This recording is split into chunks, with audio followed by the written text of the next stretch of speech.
Alright, so today we're going to be talking about everybody's favorite fetish topic, the foot. No, this is not like an info how to sell your feet pic online and make a lot of money video. What this is it's going to be an informational video about why at KTS we do a lot of things, especially lower body exercises, without our shoes on, okay? Now, so as we get into that, one thing that we're going to review is, so I'm sure a lot of people know, we have 5 different senses and we can make an argument for a 6th. But, so those senses, sight, taste, smell, touch, hearing, and then we can make the argument for our proprioceptive or kinesthetic awareness being a 6. But we all kind of know about those big 5, okay? Those senses, what they do is they take information from the outside about what's going on in the world around us. They relay that information to our brain, and then our brain basically interprets that information to create the picture of, and create a perception of what's actually happening around us, okay? Now, what we're going to spend the most time on today is that touch. The 2 parts on our body that mostly interact with the world around us when it comes to that touch are our hands. That's pretty obvious, right? We're constantly grabbing. Anytime we eat, we use our hands to feed ourselves, okay? And then our feet, okay? These 2 areas have a lot of different, or are really important in that touch sense, relaying information, again, from what you feel to your brain, and your brain interprets that, what's going on around it, okay? So, when it comes to our feet, we have a lot of nerve endings in our feet that are extremely sensitive to the world that's around us, okay? What our feet do, or what that information kind of relays to our brain, is our stability in the environment around us, okay? Our feet are, obviously, we stand on our feet. It's important for keeping us upright. One of the things that our body wants to do is keep us upright, wants to prevent us from falling over, that can lead to injury and problems down the road, okay? So, I'm going to use kind of go over an example here as to why that sensory feedback of how stable you are is important, and why it's important for strength output. So, pretend I have a bar on my back, okay, or I'm about to squat down as heavy as I can, say like your 400, 500 pound squatter, doesn't matter how strong you are. I'm going to give you 3 different examples. Would you rather squat right here on the nice stable ground, okay, down and up? Would you rather squat up here, okay? Again, it doesn't matter about the elevation necessarily. What matters is that you can see on this assessment table that my feet kind of sink in and can wiggle around just a little bit, okay? Or, for my next trick, would you rather squat while standing on these medicine balls here? Again, you have to max out on one of those 3 options. Which one would you rather lift very heavy on? Okay. Well, hopefully you said on the flat floor, because that makes the most sense. Now the answer is, or the question that we then have to ask is why? Why would we rather squat on the floor compared to the medium soft option, or the much softer or more unstable option of the medicine balls? Okay.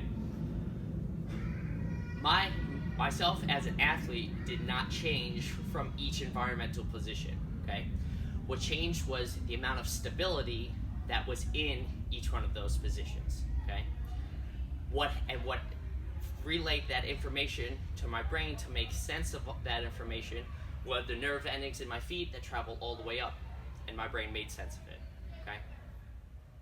So again, why is this important for squatting with shoes on, or compared to squatting barefoot, okay?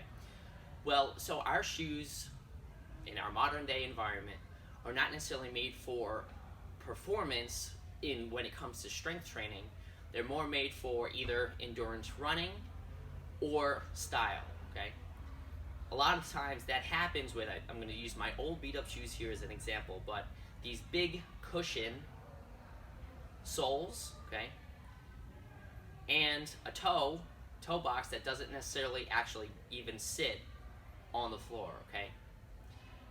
these senses or these characteristics of the shoe, downregulate that stability, or what we would perceive as being stable through the sensory organs in our feet up to our brain, which ultimately leads to a downregulation of force output, okay? So if we're not as stable, again, if you think about that example that I just showed you of either squatting on the floor, squatting on the table, or squatting on the medicine balls, the choice that's going to lead to the lowest weight or downregulate our force outputs is the medicine balls, okay? So we want to make sure that we are in a nice, stable environment, rooted to the floor, if we are going for heavy lifts, okay?